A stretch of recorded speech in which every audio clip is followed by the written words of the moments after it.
میرے نہایت ہی واجب القدر سامعین ذوقار السلام علیکم ورحمۃ اللہ وبرکاتہ۔ جب بھی رب کے پیارے محبوب حضرت محمد مصطفیٰ صلی اللہ علیہ وآلہ وسلم کا نام آتا ہے، آپ سب محبتوں کا اظہار فرماتے ہیں۔ اللہ تعالیٰ سے دعا کرتا ہوں کہ جب ہمارے جسموں سے جان نکل رہی ہو، ہم سب کے ہونٹوں پہ نام محمد عربی صلی اللہ علیہ وآلہ وسلم کا ہو۔ جب بھی درود شریف کے حوالے سے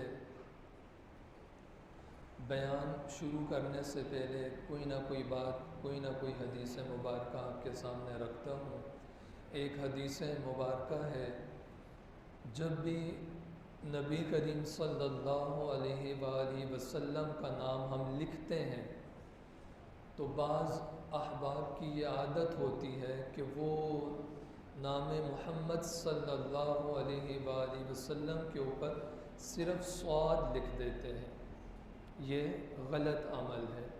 حالانکہ جب بھی آپ جہاں بھی کہیں لکھیں آپ نبی کریم صلی اللہ علیہ وآلہ وسلم کا نام، تو آگے پورا لکھا کریں صلی اللہ علیہ وآلہ وسلم۔ اس سے کیا ہوگا؟ جب آپ لکھیں گے نا، اس سے کیا ہوگا؟ اس سے یہ ہوگا کہ نبی کریم صلی اللہ علیہ وسلم نے ارشاد فرمایا، میرے امتیوں، مفہوم عرض کر رہا ہوں، میرے امتیوں، جب بھی تم میرا نام لکھو اس کے ساتھ پورا درود لکھ دیا کرو، مجھ پر پورا لکھ دیا کرو۔ برکتیں کیا ملیں گی؟ جب تک میرے نام کے ساتھ وہ درود لکھا ہوگا نا، ایک فرشتہ تمہارے لیے دعائے استغفار کرتا رہے گا۔ وہ جو آپ نے نام کے ساتھ صلی اللہ علیہ وسلم لکھا ہے نا، جب تک وہ لکھا رہے گا تب تک آپ کے لیے ایک فرشتہ آپ کے لیے دعائیں مانگتا رہے گا۔ اور فرشتے کون ہیں؟ اللہ تعالیٰ کی نورانی مخلوق ہے، معصوم مخلوق ہیں، جن سے کبھی کوئی گناہ ہوتا ہی نہیں ہے، ہر وقت رب رحمان کا ذکر ہوتا ہے، وہ آپ کے لیے دعائیں مانگتے رہیں۔ قرآن مجید میں سے جو میں نے آیہ مبارکہ آپ کے سامنے رکھی، اس میں اللہ تعالیٰ نے ارشاد فرمایا ہے، یہ جو میرے دوست ہیں نا، انہیں کسی چیز کا خوف بھی نہیں ہے اور غم بھی نہیں ہے۔ اللہ کے ولیوں کی بات ہو رہی ہے۔ اور یہ ولی کون ہوتے ہیں؟ ایک تو ایمان والے ہوتے ہیں، الذین آمنوا، ایمان والے ہوتے ہیں، اور ایمان بھی پکا ایمان ہوتا ہے، کچا پکا نہیں ہوتا۔ ایمان بھی وہ والا ایمان ہوتا ہے، یا ایھا الذین آمنوا ادخلوا فی السلم کافہ، ایمان والو تم نے کلمہ پڑھ لیا ہے نا، اب اسلام میں پورے داخل ہو جاؤ۔ آدھے آدھے نا، جو خود کو سمجھ آئی سنت اچھی لگی اسے تو اپنا لیا، اور جو تھوڑی بہت مشکل لگ رہی ہے نہ بھائی، پورے تو ولیوں کا جو ایمان ہوتا ہے نا، وہ پختہ ایمان ہوتا ہے، کامل ایمان ہوتا ہے۔ تو پہلی نشانی ایمان ولیوں کی بتائی گئی کہ یہ ایمان والے ہوتے ہیں۔ دوسری نشانی وَكَانُوا يَتَّقُونَ، یہ متقی پرہیزگار ہوتے ہیں، بے عمل نہیں ہوتے، عمل کرنے والے ہوتے ہیں۔ اور یہ بھی بات یاد رکھیے گا، اللہ کے ولیوں کا یہ قول موجود ہے، جس کے پاس کوئی علم نہیں ہے، دینی علم مراد ہے، جس کے بعد دینی علم ہی نہیں ہے قرآن و سنت کا، اور وہ پیر بنا بیٹھا ہے، اپنے آپ کو ولی کہتا ہے، اللہ کے ولی فرماتے ہیں تجھے تو رب ولایت دیتا ہی نہیں ہے۔ اسے اللہ تعالیٰ ولایت کسے دیتا ہے؟ اللہ تعالیٰ اپنا قرب اپنے قریب کسے کرتا ہے؟ جسے قرآن و سنت کا علم آتا ہے، تبھی تو وہ رب رحمان کے قریب پہنچے گا۔ اللہ کے ولیوں کی کئی ساری صفات ہیں، ان صفات میں سے دو صفات نا اللہ کے ولیوں میں بڑی کثرت سے پائی جاتی ہیں۔ ایک یہ ہے کہ ان کا جو اللہ کی ذات پر بھروسہ ہوتا ہے نا، وہ پکا ہوتا ہے، کچا پکا نہیں ہوتا، بالکل پکا۔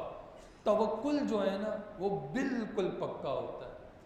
اور دوسرا اللہ کے ولیوں میں شکر کی عادت بھی بڑی زیادہ ہوتی ہے۔ آپ اپنی زندگی میں یہ دو چیزیں شامل کر دیں، ایک توکل اور دوسرا رب رحمان کا شکر ادا کرنا، آپ کی زندگی آسان گزرے گی، آسان، ٹینشن والی نہیں گزرے گی، آسان گزرے گی۔ اور جب یہ دو چیزیں آپ کی زندگی سے نکل گئیں پھر ٹینشن ہی ٹینشن ہے، پریشانیاں ہی پریشانیاں۔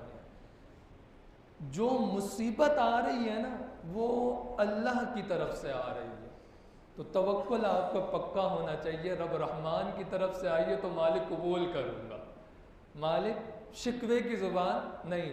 یہ بات یاد رکھیے گا، نیکوں پر بھی آزمائش آتی ہے، گناہ گاروں پر بھی آزمائش آتی ہے۔ نیکوں پر کیوں آتی ہے آزمائش؟ ان کی نیکیاں زیادہ ہو رہی ہوتی ہیں۔ اور گناہ گاروں پر آزمائش کیوں آتی ہے؟ کہ اس آزمائش کے بدلے میں اللہ تعالیٰ ان کے گناہ مٹا رہا ہوتا ہے، اور آپ اسی آزمائش پر توکل کا دامن چھوڑ دیں اور ناشکری کرنے بیٹھ جائیں، پھر آپ کا کیا حال ہونا ہے۔ آج صبح مجھے بڑی پیاری بات پڑھنے کو ملی، اللہ نے اپنے نبیوں کو آزمایا ہے، اللہ تعالیٰ نے اپنے، پھر ہم کیا چیز ہے، ہم تو امتی ہیں۔ بڑی پیاری بات لکھی، بندہ کہتے ہیں دوسروں کو دیکھ کر نا اپنی زندگی ٹینشن والی گزارتا ہے، دوسروں کو دیکھتا ہے میاں یہ بھی خوشحال ہے، یہ بھی خوشحال ہے، یہ بھی مسکرا رہا ہے، یہ بھی مسکرا رہا ہے۔ مالک مجھ پر ہی آزمائش لانی تھی، کس نے آپ کو کہہ دیا ہنسنے والا خوشحال زندگی گزار رہا ہے؟ کسی نے کہا تھا ہستی پلکوں کے نیچے غم کے آنسو بھی پلتے ہیں، اتنی گہرائی میں دیکھتا کون ہے؟ ہر ہنسنے والا آپ سمجھیں یہ خوشحال والی زندگی گزارے، میاں نہیں، ایسا نہیں ہے۔ وقتی طور کے لیے آپ اسے دیکھ رہے ہیں، وہ مسکرا رہے ہیں، اور آپ اپنے اوپر یہ کر رہے ہیں کہ مالک مجھ پر آزمائش آ گئی۔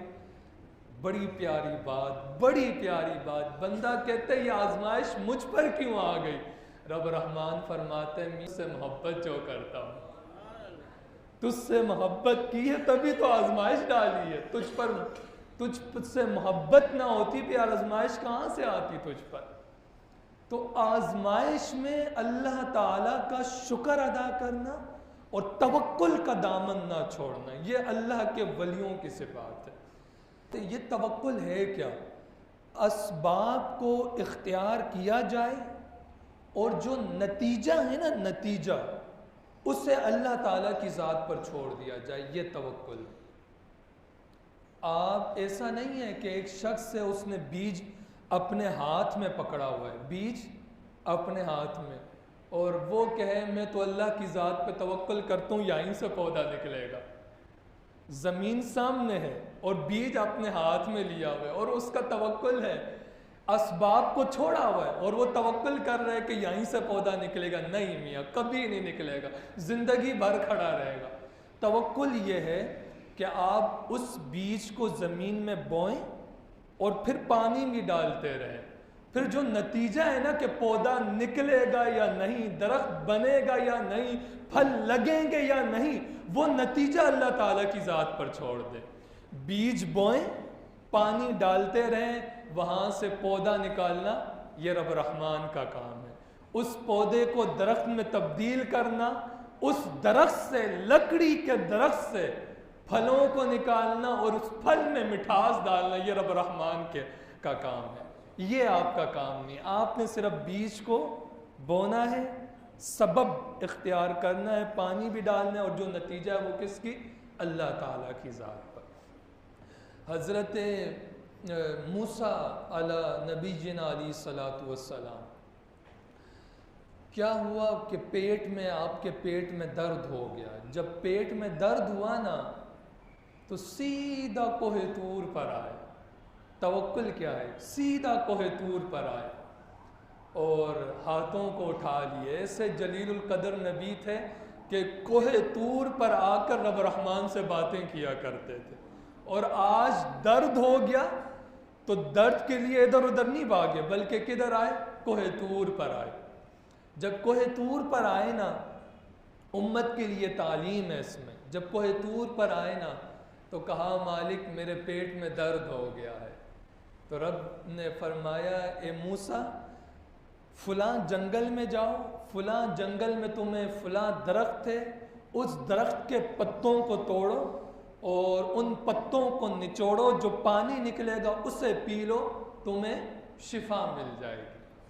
اب مجھے بتائیں اگر رب چاہتا تو موسیٰ علیہ السلام کو کھڑے کھڑے شفا نہ دے دیتا نا، لیکن نہیں، اسباب اختیار کرنے کو کہا گیا۔ جب تمہیں کوئی تکلیف پہنچے تو تم ڈاکٹر کے پاس جاؤ، اور حدیث میں آیا ہے کہ اپنے مریضوں کو شفا اگر تم نے کرنا ہے تو صدقے سے کرو۔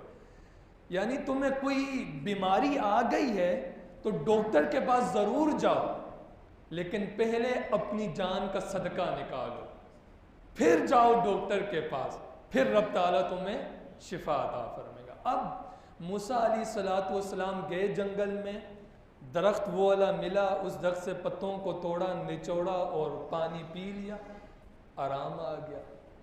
اچھا جب آرام آ گیا نا تو کئی دنوں کے بعد، کئی عرصے کے بعد پھر پیٹ میں وہی والا درد کا احساس ہوا۔ پھر آپ کے ذہن میں تھا رب رحمان نے علاج تو بتا دیا ہے، تو آپ کوہ طور پر نہیں گئے بلکہ اس جنگل میں گئے، اس درخت کے پاس گئے اور پتوں کو توڑا، نچوڑا اور وہ پانی پی لیا۔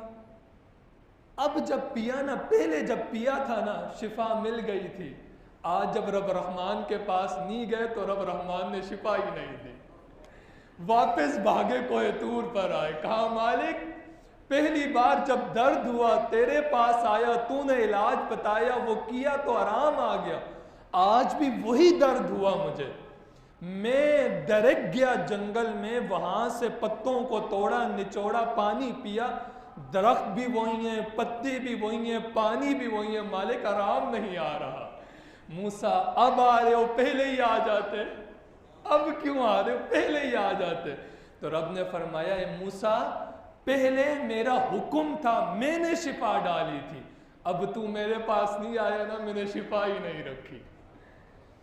تو جب کوئی تکلیف پہنچے اسباب اختیار کیے جائیں، سب کے پاس جایا جائے، جس کے پاس آپ کو جانا اچھا لگتا ہے، لیکن پہلے اپنی پیشانی کو رب رحمان کے سامنے جھکائیں۔ پہلے اللہ اکبر، یا رسول اللہ، یا علی، واہ حسین۔